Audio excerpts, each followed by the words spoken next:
Hello, everyone. Welcome to the May edition of What's Happening here in Rolesville.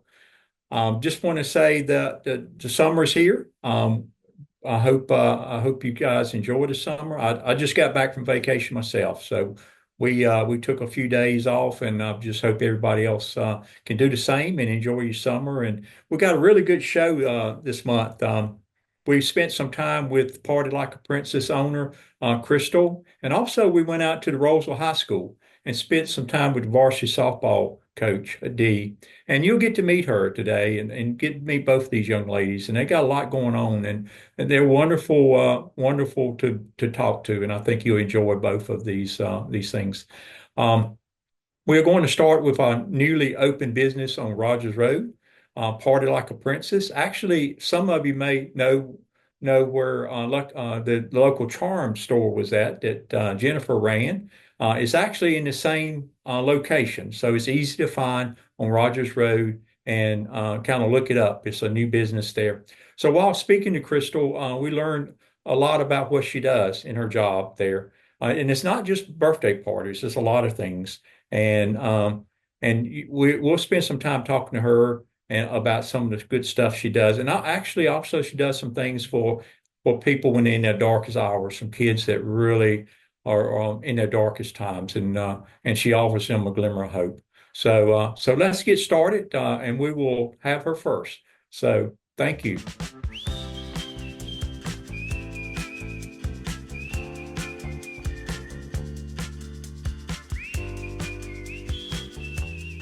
Well, hey, how you doing, Krystal? I'm here today with you at your shop.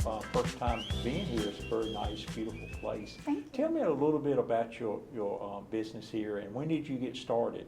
Yeah, so Party Like a Princess is a children's entertainment company. We specialize in extravagant parties with fairy tale friends, superheroes, so much more. In September, we are going on 6 years of business. Wow. Which is crazy to think. And we've been in this brick and mortar since December. So what do you find different about being here already? Anything different than the other places or how you was doing before? Yeah, well, before we were traveling to clients, and we travel everywhere in the triangle. Having this location is wonderful because I just feel like I have full control over a situation. I can add more things to parties that I wouldn't be able to do prior. And it's really nice not to have a garage full of supplies. My husband's very happy about that. I bet. So, yeah. I bet. Tell me a little bit, how did you get started? What motivated you in this business? Having my first child, my daughter Madison, she was completely opposite as I was as a child, very girly. And when I was looking for things to do with her in the area, I just couldn't find it.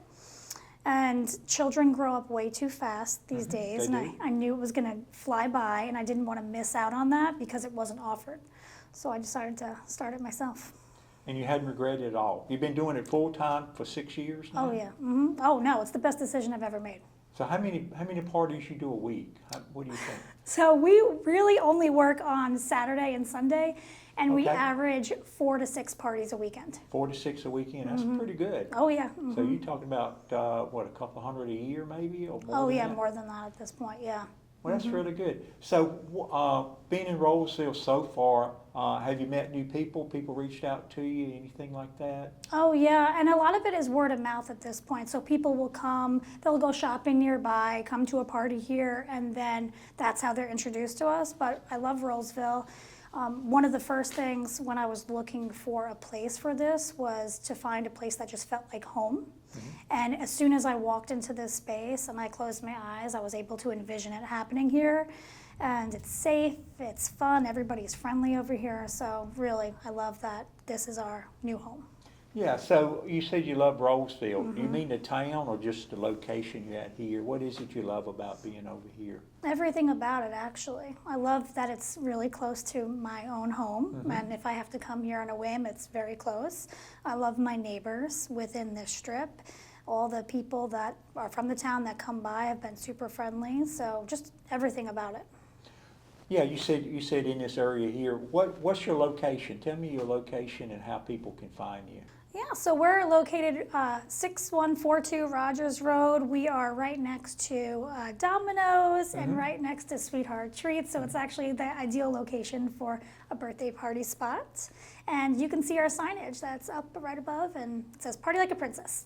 Yeah, and a lot of people probably know if you say where it used to be here. You know, Jen's place used to be here. Absolutely, local charm, lovely boutique, and we were so happy to follow in after them because they left with such good juju. As soon as you walked in, it just felt bright and happy.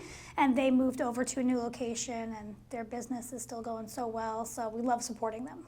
Yeah, I think a lot of people know what local charm was, so you can relate to that. Yep. So you say you do mostly word of mouth. So do you advertise any, Facebook, anything like that? I don't want to jinx myself, but we haven't really had to advertise in several years because a lot of it has been word of mouth and people coming to our birthday parties and then wanting to do a birthday party like that themselves. So we've been very fortunate, and some clients have literally been with us for almost 6 years, and we've done every single birthday party year after year. So it's not like a one-time thing. A lot of kids do the party over and over again. Is that right? Oh yeah, a lot of them, and it feels weird to call their parents clients at this point because we've gotten so close that we've really formed a relationship, because besides birthday parties, we also do really large-scale community events.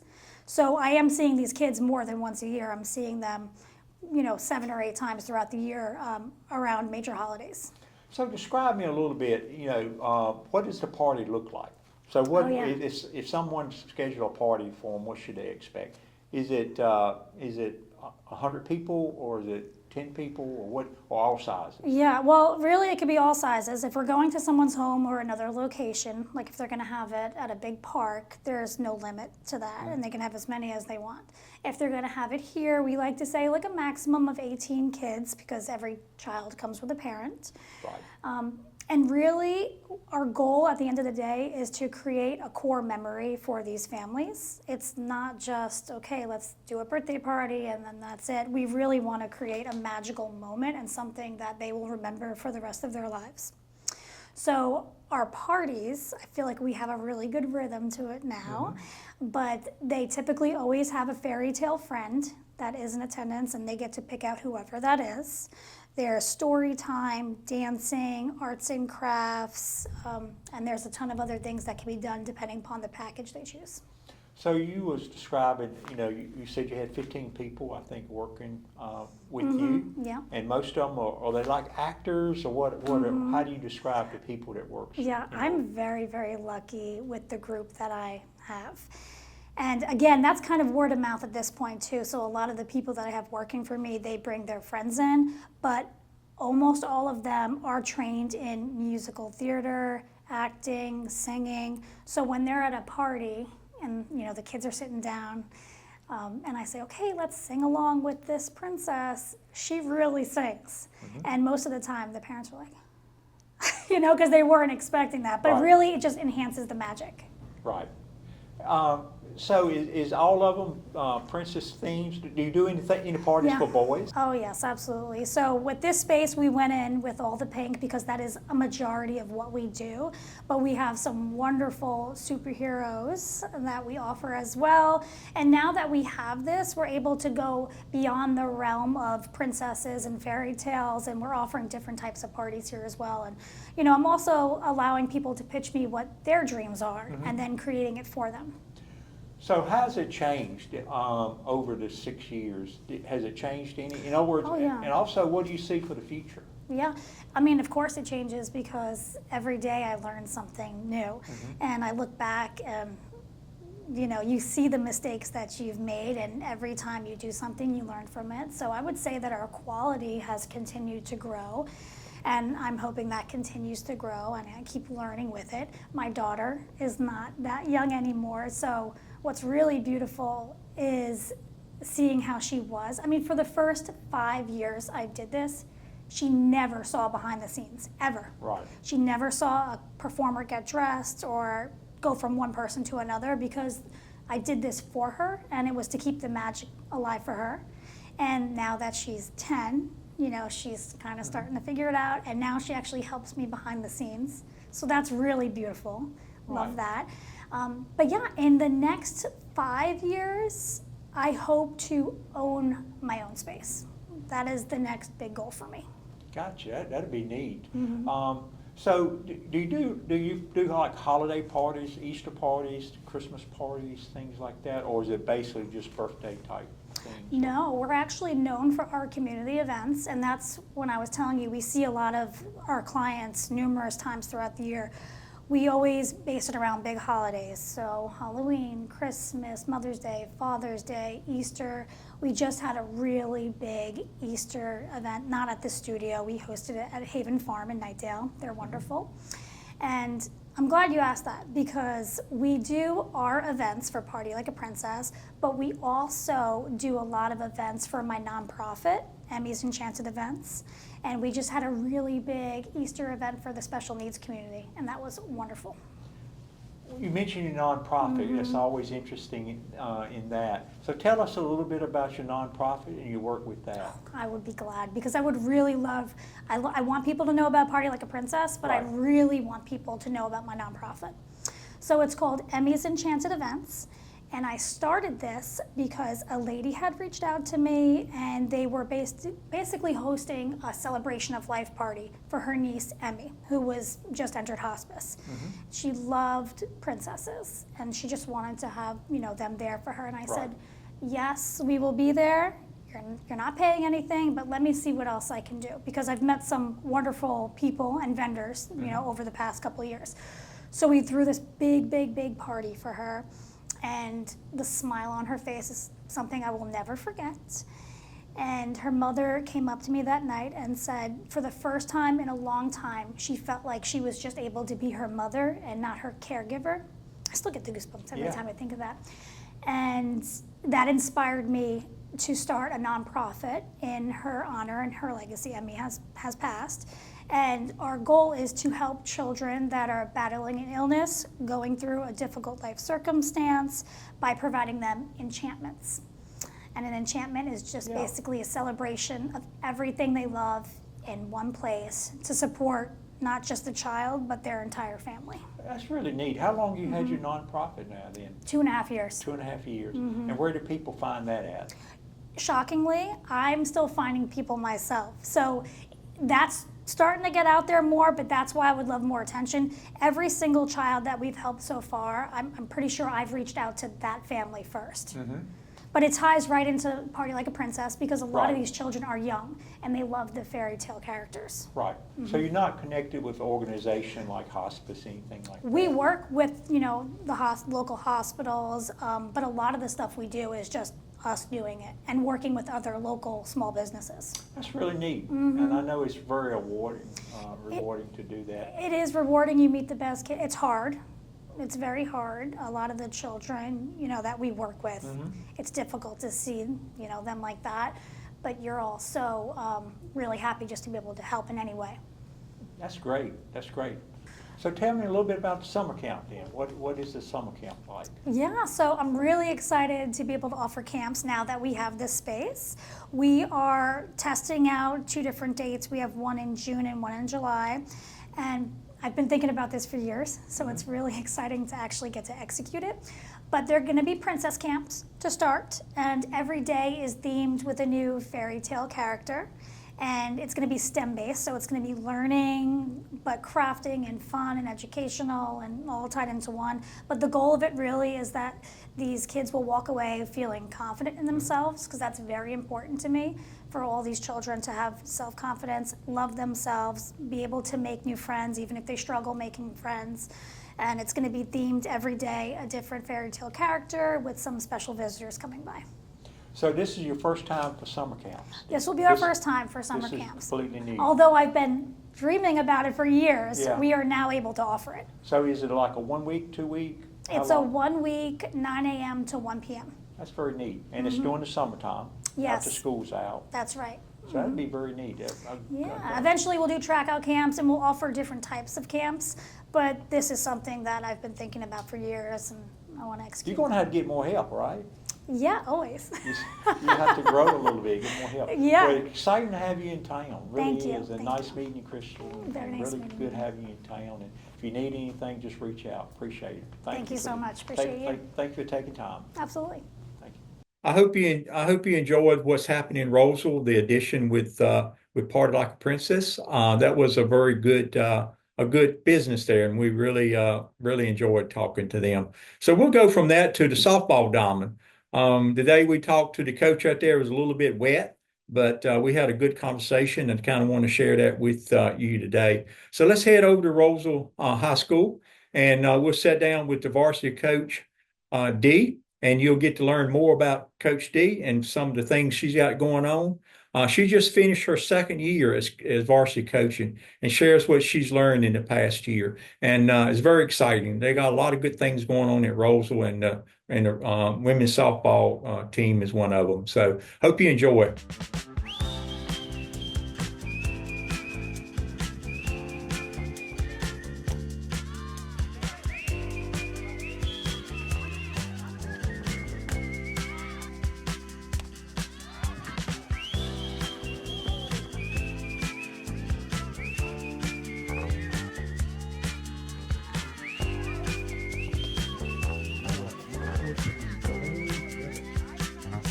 Well, thanks. Appreciate you inviting me out here, Coach Accardo.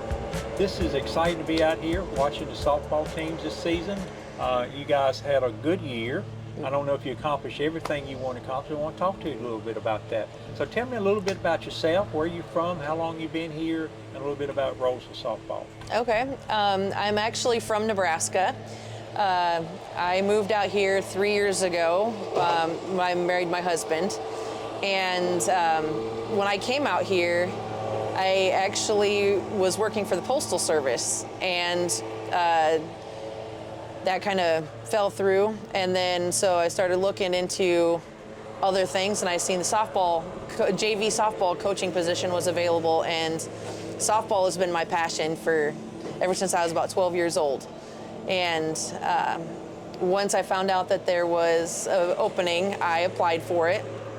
And I applied to several different schools in the area, and I was lucky enough to get the position here in Rolesville. And I coached JV my first year here. So the second year, I got promoted to a varsity. So this is my second year coaching varsity, and I'm learning a lot. I bet. So I'm learning a lot, but these girls they're some amazing girls. I really enjoy working with them. Some of the girls that are going to be seniors next year are the ones that I started.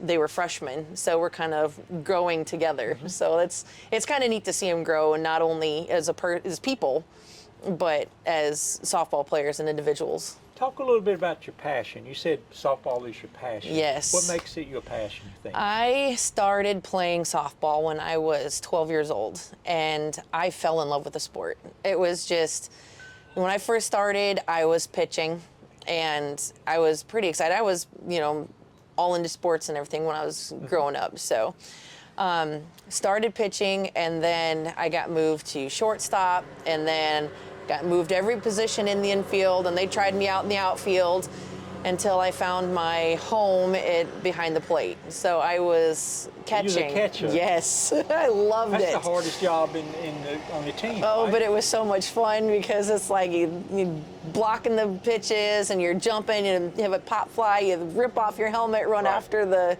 ball. It was so much fun. And I had an awesome coach. He taught me everything I knew about softball, and he was a great coach, great mentor, and I think I got my love for it through him. Right. So I know, because of my coach, how important it is for you to build a relationship with your players. So it's like, it goes more than just on the field. It's you watch these people grow individually and as individuals and as a team, and you become a family, you know, and it's like you just get that closeness with each other. And to me, that is what playing softball is about, is that community that you build together. It's, not about the wins and the losses. I mean, yeah, that's kind of a bonus. It makes it more fun. Yes, yes. But I mean, ultimately, it's about, helping these well, I can't say children because they're You're right. young adults, grow into, young adults, and it's just, you watch them blossom in so many different ways, and it's really cool to see. It is. Tell me a little bit about Rolesville softball with the school. I know it's a lot of sports here at the school. Yes. There's a lot of good teams here at the school. Yes. So how does the softball fit in with overall Rolesville sports, I guess? It is a fairly smaller sport as far as we don't have as many girls come out. I think more of that has to do with they're so involved in travel ball that when it comes to high school ball, it's kind of hard to juggle travel, high school, and school. And I always tell my girls, academics comes first. I mean, you having struggles, don't worry about softball. You take care of what's inside the building first. We'll always be here for you when you come back. But last year, we had a really solid team. We went second round in playoffs for state. I had 4 of my starters that were out because of injuries or other things. So we made it to the second round. Unfortunately, that's all the farther we made it. But it was an awesome experience. I mean, it was the farthest that Rolesville High School has made it. So, I mean, for me, it was really exciting. Being my first year varsity coach last year, making it the second round of playoffs. Right. This year, we struggled a little bit. We had our third baseman, Caitlin Curfey. She's been awesome. She stepped up to the plate, literally, and took the pitching position when she's never pitched before. She's either caught or played third, and she did amazing. So, I mean, with as much struggles as we had, finding our groove with the new pitcher, I mean, the girls rallied behind her, and, we played very well with her. So I was very proud of her. So what makes a great softball team? I know if you're talking about baseball, it's the pitching. If you talk about football, they say defense win championships. What is it about softball? Is it anything particular that makes a really good softball team? The word is team. You have to play as a team. There is no I or me in softball. I mean, you can be great individually, but unless you have the rest of your team behind you, backing you up, that's only going to get you so far. I mean, you can be a great hitter or you can be a great fielder, but if you don't have somebody else backing you up, that only goes so far. So to me, I would say it's the team. Right. I mean, it's like you can have great hitters and they can hit them out of the park every time, which is wonderful. We have a few that can do that and have. But I mean, if you don't have a team behind you, it's not the same. Right. And I think this area is a competitive area. If I recall, is it Wake Forest that has been in some championship games, state championship games. So is this overall this part of the county very competitive in softball? Yeah, Rolesville can hang with them. Wakefield is our beast. They've been conference champions last couple years. Wake Forest is solid. They have Jalivan Good, who is going to NC State for softball pitching. She's got a wicked rise ball that we all talk about, those two teams have been very competitive for us for our conferences. Heritage, they're solid. We kind of back and forth between Heritage, Millbrook, and us. We're kind of all in the limbo. The three of us are kind of hanging together right there. I got you. So, I mean, yeah, it's pretty evenly matched. And all that's changing next year with the new conference alignments and stuff? It is. We're going from 4A to Cap 8. So the only two teams that we're keeping in our conference next year that we have this year is Wake Forest and Millbrook. Otherwise, the other ones are going to other conferences, so we won't get to see them. You're losing the beast. We are losing one beast, but we're keeping the other one. I got you. So when you think about our area in softball, What do you think of the future? I mean, do you see yourself as a rebuilding year this year, or what do you see this year and then the next couple years as? Okay, so I'm losing 5 seniors, which is, all of them are starters. I was kind of the core of our team. But I do have some really good younger girls coming up. One of our girls that started this year, she's a freshman, Liza Light. She's on the top of all the rankings of all the different aspects of the team. She's right up there. So she's a great asset to have. I mean, I can see her going a long way. Maddie Faribault, she's coming back. She was a pitcher and second baseman. So we're going to have her coming back. And then we have Peyton Horn and Kim Sanchez. They were on the varsity team this year, and we keeping them. So we're not losing all of our good ones, right. But, it's like we do have other ones coming up. A lot of the freshmen coming up, they're 8th graders coming up to freshmen. I see some good talent coming up, so I'm pretty excited to see what we get. Well, that's good. Let's talk about facilities a little bit. I know we're in the new dugouts. Yes. I think is this the first season or second season? This is the first season for this. This is the first season. Yes. Well, I know we talked about building them for a long time. They're not cheap to build, but this turned out to be pretty nice. Yes, we love it because we were on the other side behind third plate last year, and no, it is the second year. I'm sorry. It is the second year because last year we were over there on behind third plate, and we cooked. And I mean, the sun, when a sun comes, it just follows right in there. You gotta have the home field advantage. Oh, right? man, I mean, we didn't last year. If you don't have the home field advantage, that's your fault. That's right. That's right. So this year it was really nice to be on the shaded side. Right. And we had one of the dads works with a business that they come in and they built the benches and the helmet racks for us, and it's been awesome. I mean, he's done an awesome job. Yeah. He did the inside of our concession stand and press box. We've put a lot of work into the field. We put sod up, moved the infield to less dirt, so it's less maintenance on our field guy, who's my husband. Yeah, it's nice. The field looks really nice. Now, here the baseball guys, they said their field is not level and stuff, but this looks pretty nice over here. Yeah, we need to add a little bit of dirt behind like first and third and home plate to kind of help the rain move, but just putting the sod in has helped a lot because it would be underwater, for most of the infield, but now that we put the sod in, it's kind of helped absorb some of that moisture. So, but we're going to be doing more work and stuff this summer and getting it kind of more weather friendly. But I do notice you don't have lights here. I know, do you play teams that has lights? We play a couple of teams. Heritage has lights, Wake Forest has lights.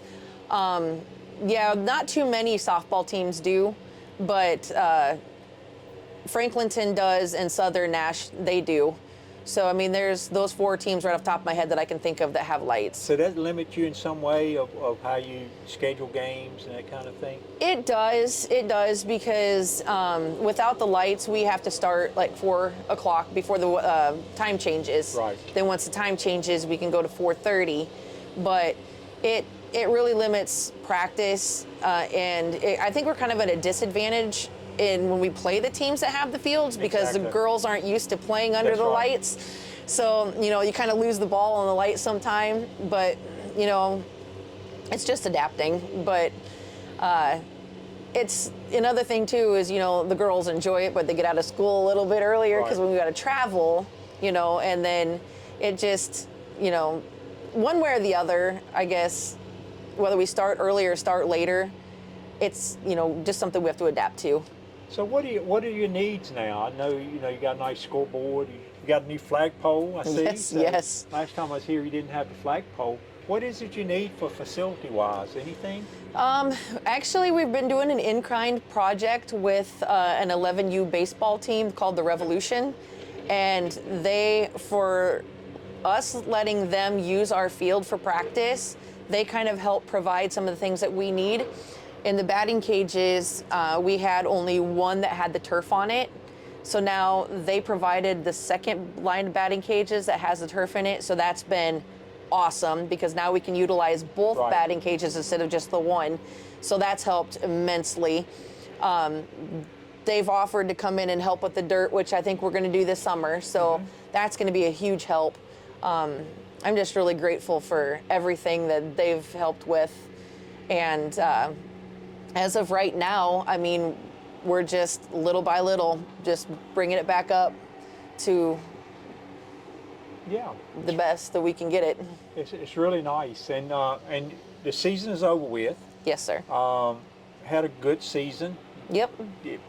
Was anything accomplished this season that you feel like you could have done better, or the team could have done better, or you feel like you feel pretty good about the season this year? I mean, you know, there's good and bad every year.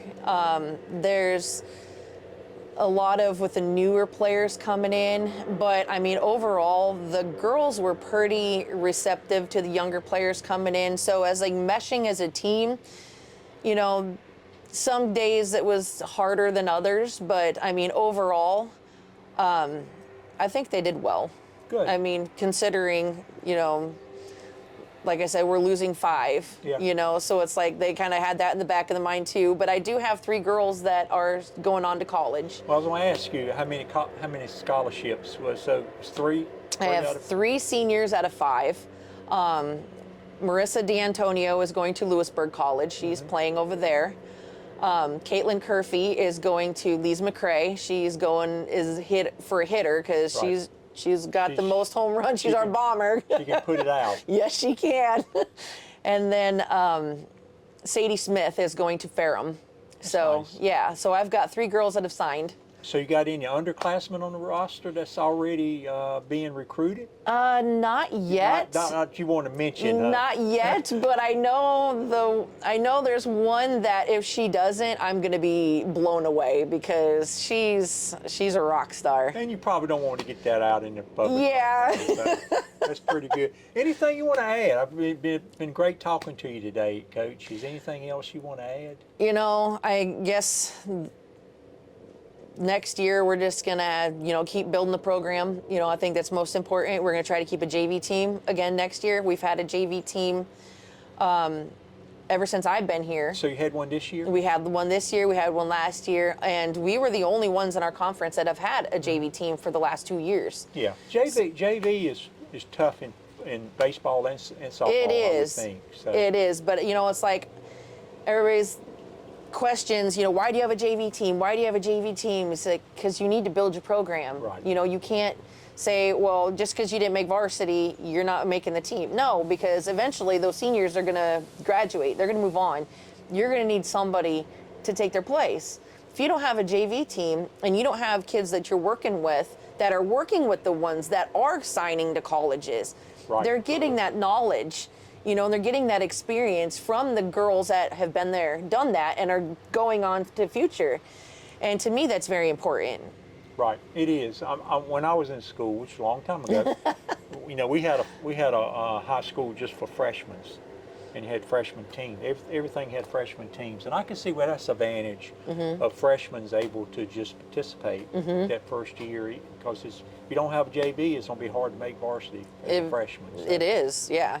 And then your numbers gonna dwindle down, and it's like we don't have a lot of girls coming out, unfortunately. And I hope that changes. You know, I hope to go out to the middle schools, you know, around the area and just talk to the girls, invite them out. You know, say, hey, come check out us play a game some night, and do like a VIP night where to have the girls come out and just see what we're about, meet the coaches, meet the players. Yeah, and I may be wrong about this. You may have a better feel about it, but if you don't get them in as freshmen or early in the class, when they get to junior and seniors, they're not going to be interested, are they? It depends. Like if they've never played before, I had a girl last year who had never played before, and she's on the team. I had a girl this year who's never played before, and she was on the team. The one that was from last year to this year, you can really see her develop, which is awesome. I mean, she's improved even throughout the year. And it's like, it's nice to see that grow. So, I mean, if you've never played before, coming in as a junior and senior, yeah, you're probably not going to get the experience that you want. Whereas if they've played like way back in 3-year-olds, you know, some of those played as T-ballers and then went all the way up.